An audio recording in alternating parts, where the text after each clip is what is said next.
Hello दोस्तों, कैसे आप लोग। मैं उम्मीद करता हूं आप अच्छे होंगे और आपका पढ़ाई अच्छा चल रहा होगा।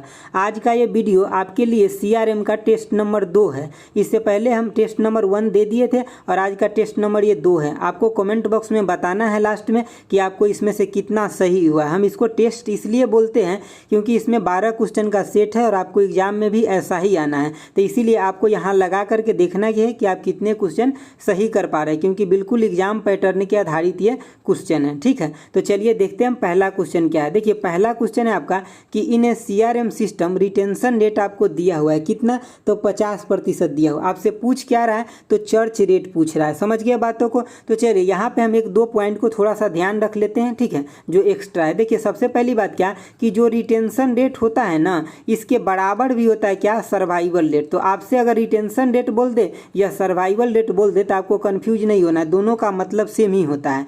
दूसरा बात आप ये ध्यान रखिए क्या कि देखिए रिटेंशन रेट या सर्वाइवल रेट प्लस में क्या, तो चर्च रेट, ये दोनों मिलकर के कितना होता है, 1 होता है। अगर इसको परसेंटेज में दे तो कितना, 100% लिखेगा। समझ गया बातों को। तो इन बातों को आपको ध्यान रखना है। तो अब तो आपको क्वेश्चन का आंसर तो पता चल गया होगा कि अगर रिटेंशन रेट यहाँ पे 50% दिया हुआ है तो यहाँ पे चर्च रेट भी कितना होगा, तो 50% होगा। तो क्वेश्चन तो आपको पता चल गया, लेकिन हम थोड़ा सा और आपको समझा देते हैं, चीज़ों को थोड़ा समझ लीजिए। तो इसका आंसर तो ये हो जाएगा, ठीक है। लेकिन यहाँ पे आप समझिए, देखिए कोई कंपनी है एक्स नाम का, ठीक है, समझ गया बातों को।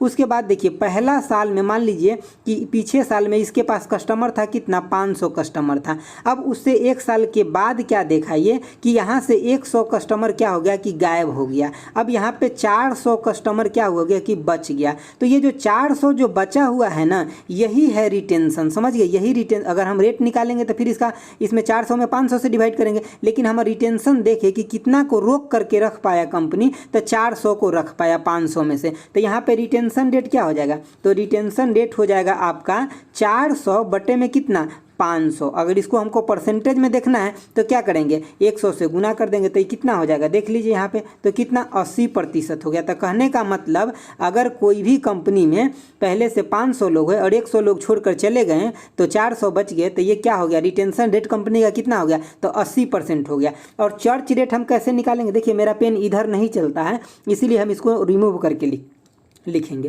तो देखिए आप चर्च रेट की अगर बात करेंगे तो चर्च रेट क्या हो जाएगा कि जैसे हम पीछे में क्या देखे, रिटेंशन रेट में होता था, रिटेंशन रेट में कि जो हमारे पास कंपनी में कस्टमर बचा, मतलब कितना कस्टमर बचा, और बटे में क्या, तो टोटल कस्टमर। समझ गए बातों को। अब यहाँ क्या हो जाएगा कि कितना कस्टमर कंपनी को छोड़ दिया, यानी कि लेफ्ट नंबर ऑफ क्या, तो कस्टमर, और बटे में कितना, तो टोटल कस्टमर। तो यही क्या होता है, तो ये होता है चर्च रेट। तो वहाँ पे हम एग्जांपल दिए थे, वहाँ पे 500 था और 100 क्या हुआ था, छोड़ के चला गया था, तो 400 क्या बचा हुआ था। तो यहाँ पे छोड़ के कितना गया, 100, तो 100 बटे में कितना, 500। समझ गए बातों को। और इसको हम क्या परसेंटेज में के लिए करने के लिए 100 से गुना कर देंगे, तो कितना हो गया, 20% हो गया। तो आप क्या देखें वहाँ पे रिटेंशन रेट हम कितना लाए थे, तो रिटेंशन रेट लाए थे आपका 80% और 20% चर्च रेट हो गया। तो आप समझ गए ना, आप क्वेश्चन को समझ गए कि चर्च रेट कितना हो गया, 20% हो गया यहाँ पे चर्च रेट। तो अब आप क्या देखें कि रिटेंशन रेट, ठीक है, प्लस में कितना, तो चर्च रेट इक्वल टू कितना, 100% हो गया ना।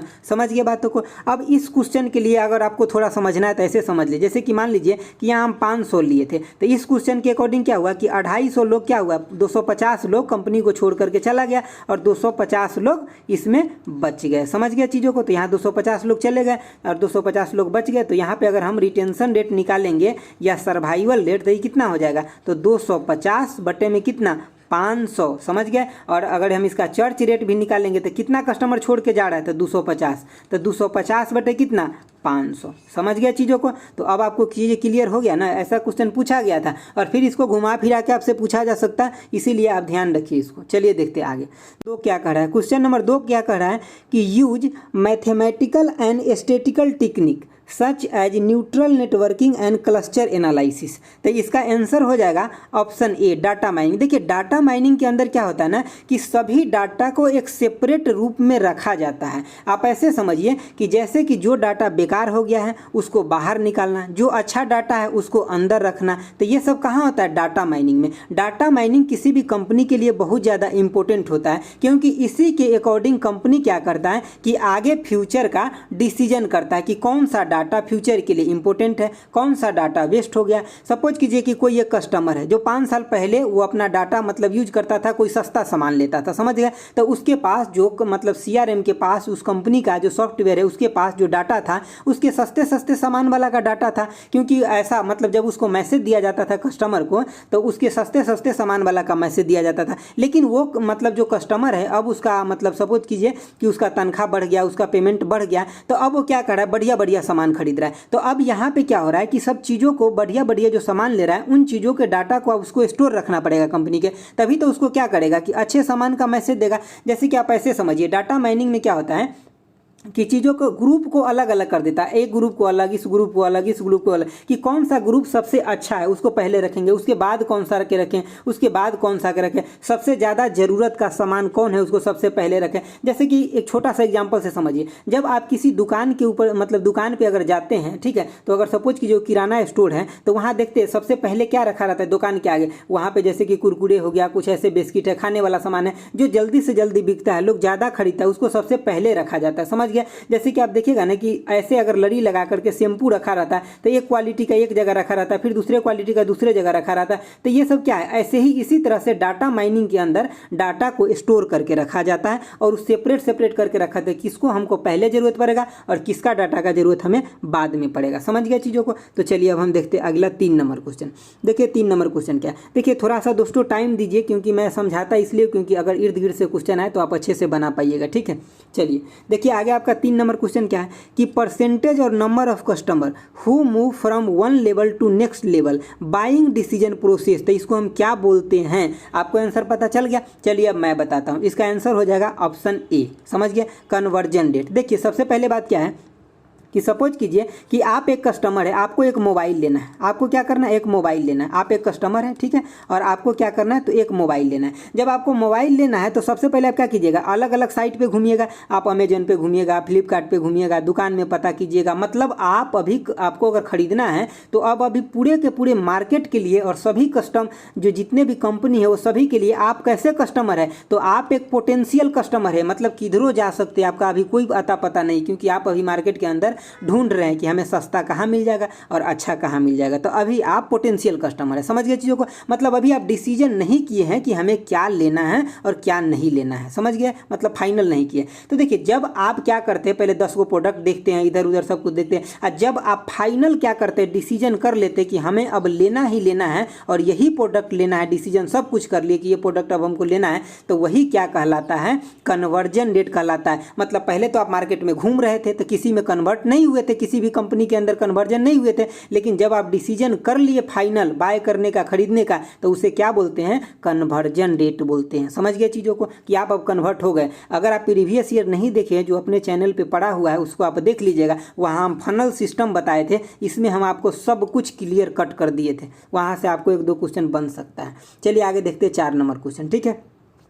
देखिए 4 नंबर क्वेश्चन क्या है, ए पर्सन, उसके बाद dash dash, are all the group that have direct और इनडायरेक्ट इन्फ्लुएंस देयर एटीट्यूड और बिहेवियर। कहने का मतलब ये है कि डायरेक्ट और इनडायरेक्ट जो मतलब क्या होता है कि मतलब डायरेक्ट और इनडायरेक्ट जो होता है इन्फ्लुएंस होता है, मतलब इफेक्ट होता है, उसको हम क्या बोलते हैं, तो उसको हम बोलते हैं रिफरेंस ग्रुप। रिफरेंस ग्रुप कैसे, मैं समझाता हूँ। देखिए सपोज कीजिए ये है आप यहाँ पे हैं, ठीक है, ये है आप और ये है आपके दोस्त महाराज है यहाँ पे, ठीक है, दोस्त महाराज है। तो सपोज कीजिए आप कोई सामान खरीदे, हम मोबाइल के एग्जांपल लेते, किसी कंपनी का लिए हुए, ठीक है, आप लिए हुए यहाँ पे और आपका ये सामान बहुत अच्छा चल रहा है, तो आप अपने दोस्त को क्या बोले, अगर आपका दोस्त सजेशन ले रहा है आपसे, तो आप दोस्त को क्या बोले, दोस्त यही सामान ले लो, बहुत अच्छा है। समझ गए बात। तो ये क्या कर रहा है आपके दोस्त, आपके एक रिफरेंस हो रहा है, आप मतलब आप इस सामान को बेच मतलब इस कंपनी के साथ बिकने के लिए, इस कंपनी का जो ये प्रोडक्ट बिक जाए, इसके लिए आप क्या है, एक पॉजिटिव रिफरेंस है जो आप अपने दोस्त को क्या कर रहे हैं, बता रहे हैं, इन्फ्लुएंस कर रहे हैं कि आप ले लीजिए। तो अगर आपके दोस्त उस साइट से अगर सामान खरीदेंगे और वहाँ पर अगर फीडबैक भरने के लिए आए कि आपको कैसे पता चला हमारे कंपनी के बारे में, तो आप क्या बोलेंगे, हमारे दोस्त के थ्रू पता चला। तो मतलब आपके दोस्त क्या है, उस कंपनी की मतलब रिफरेंस हो गए यहाँ पे, ठीक है, इस रिफरेंस के थ्रू आपको यहाँ पे इस सामान खरीदने में मदद मिला। समझ गए बातों को? तो ये क्या हो जाता है, रिफरेंस हो जाता है। या तो मतलब डायरेक्ट हो सकता है, इनडायरेक्ट हो सकता है। डायरेक्ट मतलब आपको डायरेक्ट ये बता दिए आपके सामने मिल करके, इनडायरेक्ट ऐसे हो जाएगा कि जैसे आपको टेक्स्ट मैसेज कर देंगे, या मतलब आपको सपोज कीजिए कि आपको व्हाट्सएप मैसेज कर दिए, कॉल कर दिए, या मतलब कोई और थ्रू के माध्यम से पता चला, तो ये सब कैसा हो जाएगा, इनडायरेक्ट हो जाएगा। समझ गए? तो ये क्या होता है, मतलब रेफरेंस ग्रुप इसको बोलते हैं। समझ गए? जो आपके कस्टमर को एटीट्यूड और बिहेवियर को देख करके इन चीज़ों को डिसीजन लिया जाता है। चलिए आगे देखते हैं। देखिए आगे आपके लिए 5 नंबर क्वेश्चन है। 5 नंबर क्वेश्चन क्या है कि CRM value chain model was propose, तो किसके द्वारा प्रपोज किया गया था? जो सीआरएम वैल्यू चेन मॉडल है, देखिए वैल्यू चेन मॉडल अलग होता है और सीआरएम वैल्यू चेन मॉडल अलग होता है। तो किसके द्वारा प्रपोज किया गया था? तो ये बटल के द्वारा प्रपोज किया गया था। ये सब डायरेक्ट नाम है, तो यहाँ हिंदी का जरूरत नहीं है, तो इसीलिए मैं नहीं लिखा हूँ। दोस्तों एक चीज़ आपको कमेंट बॉक्स करके बताना है, कमेंट बॉक्स में, कि आप कितने लोग हैं जो हिंदी में देखना पसंद करते हैं। अगर कोई लोग नहीं होंगे हिंदी में देखने वाले, तो फिर मैं नेक्स्ट बार से इंग्लिश में ही लेकर के आऊँगा सिर्फ। क्यों? क्योंकि ऐसे हिंदी में कन्वर्ट करने में बहुत ज़्यादा इफर्ट लगता है, तो इसीलिए मैं आपसे पूछ लिया हूं। ठीक है,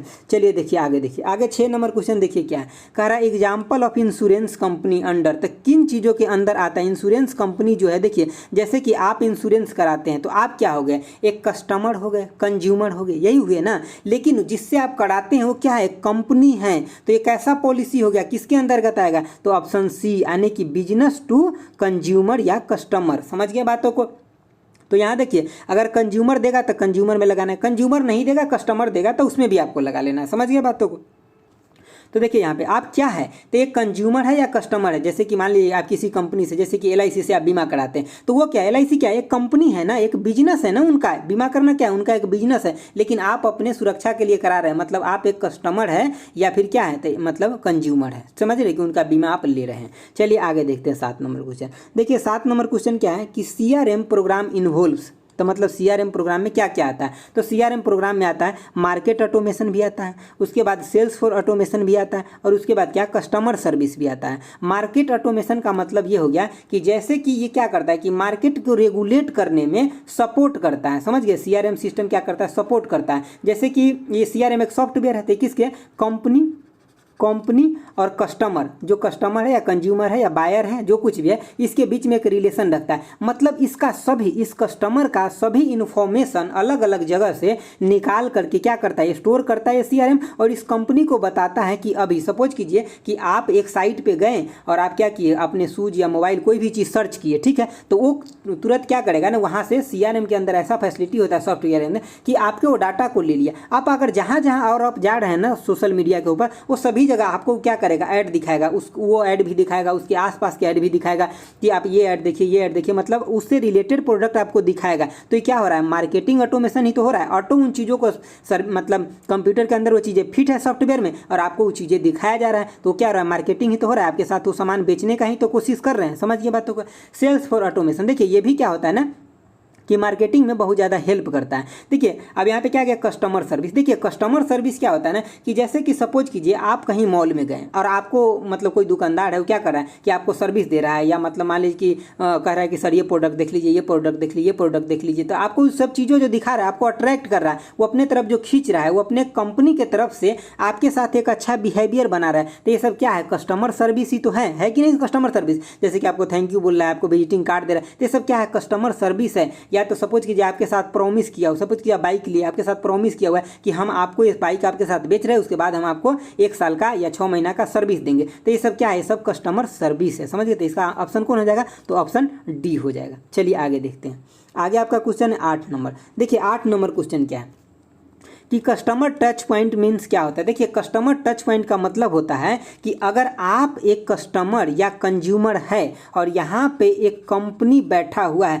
तो इसके तरफ से जितना भी इफर्ट लगाया जाएगा आपको अपने कंपनी के सामान बेचने में, जैसे कि मान लीजिए आप तो खरीदने के लिए तैयार है क्योंकि आप कंज्यूमर है या कस्टमर है, तो इधर से आप खरीदने के लिए, तो ये कंपनी जितना भी अपने तरफ से सोर्स लगाएगा और जितना आपको इज्जत देगा, समझ रहे, रिस्पेक्ट देगा, वो सब कुछ कहाँ आ गया, तो कस्टमर टच पॉइंट पॉइंट के अंदर आ जाएगा। समझ गए बातों को? जैसे कि आप ऐसे समझ लीजिए, जैसे कि सपोज कीजिए आप कोई सामान खरीदना है, आप कंप्यूटर मतलब जैसे कि आप साइट पे गए, उसका रिव्यू चेक किए, तो उसका रिव्यू आपको बहुत अच्छा लगा, 4 पॉइंट है, 4.5 पॉइंट है, तो आप क्या किए, आपके अंदर दिल को छुआ वो चीज़ें, बोला कि ये तो बहुत अच्छा मतलब प्रोडक्ट है। तो ये भी क्या है, एक टच पॉइंट है, उसको भी एक टच पॉइंट के रूप में देखा जाता है। समझ गया? सपोज कीजिए कि कोई दोस्त है आपको उस कंपनी के मतलब उस प्रोडक्ट के बारे में बताया कि भाई क्या लाजवाब प्रोडक्ट है, तो वो भी क्या है, एक टच पॉइंट है। समझ गया बातों को? जैसे कि आप किसी भी वेबसाइट पे विजिट किए, उस कंपनी के बारे में देखिए बहुत अच्छा लिखा हुआ है, तो आप क्या देखिए, वो भी एक टच पॉइंट है। आपको वहाँ पे गए, सपोज कीजिए आप ऑफलाइन अगर परचेज करने के लिए गए, वहाँ पे आपको एक विजिटिंग कार्ड मतलब थैंक यू का कार्ड दे दिया, आपको गेट पे वेलकम किया, तो ये सब क्या है, आपको एक्चुअली टच किया जा रहा है, अंदर से हार्ट को टच कर रहा है, तो ये सब किसके अंदर आता है, टच पॉइंट के अंदर आता है। सपोज ये कंपनी का कहीं पे एक मतलब ये सपोज ये कंपनी का कहीं पे एक ऑर्गेनाइजेशन है जहाँ पे उसका मीटिंग है, उस मीटिंग में आप बहुत अच्छे कस्टमर हो रहे हैं, तो आपको फिर मैसेज दे देगा कि सर आप आइए, यहाँ पे हमारे कंपनी का मीटिंग है, आप इसमें पार्टिसिपेट कीजिए, तो वो भी क्या है, एक टच पॉइंट है। तो इसमें इसका आंसर कौन हो जाएगा, तो ऑप्शन डी हो जाएगा, यानी कि बी और सी हो जाएगा। कि मतलब यहाँ पे देखिए point of interaction with customer, मतलब जितना भी कस्टमर के साथ इंटरेक्शन पॉइंट है कंपनी का, वो सब टच पॉइंट के अंदर है। उसके बाद पॉइंट ऑफ आफ्टर सेल्स, मतलब सेल के बाद, जैसे कि आप सेल कर मतलब सबसे पहले आप खरीद लेते हैं सामान को, तो आप बिल देते हैं ना, उसको ट्रांजेक्शन करते हैं ना चीज़ों, तो उस सब के साथ जो बिहेवियर हो रहा है आपके साथ, ये सब क्या है, तो टच पॉइंट के अंदर आता है। चलिए आगे देखते हैं 9 नंबर क्वेश्चन। देखिए 9 नंबर क्वेश्चन क्या है, कह रहा है कि essentially A business strategy of occurring maintaining right customer, तो हम इसको क्या बोलते हैं, एक राइट कस्टमर को रखता है अपने पास, उसको हम क्या बोलते हैं, आपको आंसर पता चल गया ना, तो उसको हम बोलते हैं CRM। CRM के अंदर क्या होता है कि कंपनी और कस्टमर के बीच में एक लेटेस्ट और ताज़ा रिलेशन को बना करके रखा जाता है, अपडेट रिलेशन को, कि पहले आप कैसा सामान खरीदना पसंद करते हैं, अभी आप कैसा सामान खरीदना पसंद करते हैं। तो ये CRM सिस्टम ऐसा होता है, सॉफ्टवेयर होता है कि आपके नए डाटा को अपने पास रखेगा। ये मतलब सेग्रीगेशन भी करता है, यानी कि विभाजन भी करता है कि कौन सा कस्टमर किस टाइप के है, किस कस्टमर को कौन सा ऐड दिखाना चाहिए, तो ये सब किसके थ्रू होता है, तो CRM सॉफ्टवेयर के थ्रू होता है। समझ गए बातों को? तभी तो ये छांट पाता है कि हमारा राइट कस्टमर कौन है, ठीक है, और किसको हमें रखना चाहिए। समझ गया बातों को? चलिए आगे देखते हैं। दोस्तों इतना बातों पे आप एक लाइक तो कर दीजिए एटलीस्ट, ठीक है। दूसरा हम क्या आपसे उम्मीद करते हैं कि नहीं, एक लाइक तो कर दीजिए, काफ़ी आपके लिए इफर्ट करके मैं लेके आता हूँ। सबसे पहली बात कि जो लोग हिंदी में समझते हैं उनके लिए तो मुझे काफ़ी इफर्ट करना पड़ता है, ठीक है। तो आप लोग आज बताइएगा ज़रूर कि आपको हिंदी में चाहिए भी क्या, या मैं फ्री में इफर्ट कर रहा हूँ। चलिए देखिए 10 नंबर क्वेश्चन क्या है। 10 नंबर है, the market message committed to customer विशेष इज ए पार्ट ऑफ, तो किसका पार्ट होता है, तो ये पार्ट होता है परमिशन मार्केटिंग का। देखिए यहाँ पे क्या है कि मतलब market message committed to customer, मतलब कस्टमर के साथ जो चीज़ें कमिटेड किया जाता है, कमिटेड का मतलब समझ रहे हैं कि जो आपके साथ वादा किया जा रहा है, जो आपको वादा किया जा रहा है, वो सब किसके अंतर्गत आएगा, तो परमिशन मार्केटिंग के अंतर्गत। सपोज कीजिए कि आप बाइक खरीदे, आपको बोला कि सर आपको 6 महीना का सर्विस मिलेगा, मतलब कंपनी की तरफ से ये कमिटेड हो गया आपके लिए, ठीक है। तो ये चीज़ें आपको अगर मिल रहा है सर्विस, तो ये किसके अंतर्गत आ जाएगा, तो परमिशन मार्केटिंग के अंतर्गत आ जाएगा। समझ रहे? और लेकिन एक चीज़ों का हमेशा ध्यान रखें, जो भी आपको CRM के अंदर ना थोड़ा सा आपको आंसर दिमाग लगा के भी देना है कि हमेशा यहाँ क्या होता है ना कि एक पॉजिटिव एटीट्यूड दिखाया जाता है, मतलब कस्टमर और कंपनी के बीच में। तो अगर आपको बहुत ज़्यादा क्वेश्चन समझ में नहीं भी आए तो क्या है ना, आपको ढूंढना है, ऑप्शन को छांटना है कि कहाँ पे एक बेहतर रिलेशन दिख रहा है कंपनी और कस्टमर के बीच में, वही इसका आंसर हो जाएगा। समझ गए चीज़ों को? चलिए तो आप देखते हैं 11 नंबर क्वेश्चन। देखिए 11 नंबर क्वेश्चन क्या है कि 11 नंबर है कि माइक्रोसॉफ्ट कंपनी के आपसे टैग लाइन पूछा जा रहा है। तो इसका टैग लाइन क्या है कि बी व्हाट नेक्स्ट, माइक्रोसॉफ्ट का है, ठीक है। और व्हाट हैपन किसका है, तो ट्विटर का है। ब्रॉडकास्ट किसका है, तो यूट्यूब का है, ठीक है। तो मतलब इस तीनों को आप याद रखिए। देखिए हम एक टैग लाइन का आपको वीडियो दिए हैं, उसको आप देख लीजिए, क्योंकि एक क्वेश्चन पिछले बार आया है, तो इसका कोई पता नहीं कि इस बार भी आ सकता है। उसमें एक्चुअली हम सिर्फ टैग लाइन नहीं दिए हैं, हम उसका फाउंडर भी दिए हैं, CEO भी दिए हैं, ठीक है। तो उसका एस्टेब्लिशमेंट ईयर भी दिए हैं, तो कहीं से भी घुमा फिरा के पूछ ले, हमें तो बनाना है एग्जाम में। समझ गए बातों को? चलिए देखिए 12 नंबर क्वेश्चन देखिए। 12 नंबर क्वेश्चन है क्या कि फुल फॉर्म आपको बताना है, किसका, एसए के बताना है। समझ गया? तो देखिए इसका हम आपको फुल फॉर्म बता देते हैं। तो इसका क्या होता है, सर्विस ऑटोमेशन होता है। जहाँ पे भी ऑटो सर्विस होता है ना, ऑटो सर्विस का मतलब समझ रहे हैं, जैसे कि आपको कोई भी सर्विस ऑटोमेटेड मिल रहा है, कोई पर्सन वहाँ पे नहीं बैठा है, उसको हम क्या बोलते हैं, ऑटो, यानी कि सर्विस ऑटोमेशन बोलते हैं। सपोज कीजिए कि आप अमेजन साइट है, ठीक है, अमेजन साइट है, यहाँ से आप कोई सामान अगर खरीद लिए, तो आपको अगर मान लीजिए कि आप खरीद लिया, आपको आने में सामान लेट लग रहा है, तो आपको क्या यहाँ पे एक चैट बॉक्स होता है, यहाँ पे अगर आप आप किसी भी तरह के रिक्वेस्ट करते हैं तो तुरंत तुरंत आपको आंसर देता है। तो यहाँ पे कोई पर्सन थोड़ी बैठा हुआ है, ये चैट बॉक्स है, मतलब रोबोटिक चैट बॉक्स है जो आपको क्या कर रहा है, आप जो क्वेश्चन भी पूछ रहे हैं उसका क्या कर रहे हैं, रिप्लाई दे रहे हैं। समझ गए बातों को ना। जैसे कि मान लीजिए कि जैसे कि एयरटेल कंपनी हो गया सपोज कीजिए, तो अगर आप देखिएगा ना कि जैसे कि किसी भी दिन आपका डाटा पूरा का पूरा खत्म होने वाला रहेगा, तो पूरा डाटा खत्म होने से पहले ही आपको क्या आ जाएगा, कॉल आ जाएगा कि सर आप 10 रुपया 20 रुपया का रिचार्ज करा लीजिए, आज आपका पूरा दिन अच्छा से काम चल जाएगा, डाटा आपको इतना मिल जाएगा, आपके पास इतना ही बचा हुआ है। तो वो कोई आदमी थोड़ी कर रहा है, ये सब सर मतलब सिस्टम के अंदर फिट है, सॉफ्टवेयर के अंदर वो ऑलरेडी आपको इंडिकेट कर रहा है, उसके अंदर फिट है कि अगर आपको इतना से बिलो हो जाए डाटा या आपको 3 महीना रिचार्ज किया हुआ हो जाए तो आपको बार बार कॉल करे। तो ये सब अंदर सिस्टम में फिट है। तो यही क्या होता है, सर्विस ऑटोमेशन होता है। आपको एक चीज़ का फुल फॉर्म कमेंट बॉक्स में बताना है, किसका, SFA का बताना है। समझ गए बातों को, इसका आपको बताना है कमेंट बॉक्स में कि इसका आंसर क्या हो गया। दोस्त अगर आपको अच्छा लगा तो लाइक कर दीजिए, और दोस्तों आप मेरे साथ बने रहिए। हम पूरा कोशिश कर रहे हैं कि आपको कितना अच्छा से अच्छा और बेस्ट मटेरियल प्रोवाइड करें ताकि आपको एग्जाम में 100% सिलेक्शन हो। ठीक है, तो आप एक भी वीडियो देखना मिस नहीं कीजिए। मैं बता रहा हूँ ये वीडियो जो है ना आपके लिए बहुत अच्छा साबित होगा एग्जाम में, और आप फाइनली एग्जाम दे करके हमको थैंक यू बोलने वाले हैं। हमको इस बात का पूरा विश्वास है। ठीक है, तो आज इतना ही रखते हैं। Thanks for watching. Okay bye, जय हिंद दोस्तों।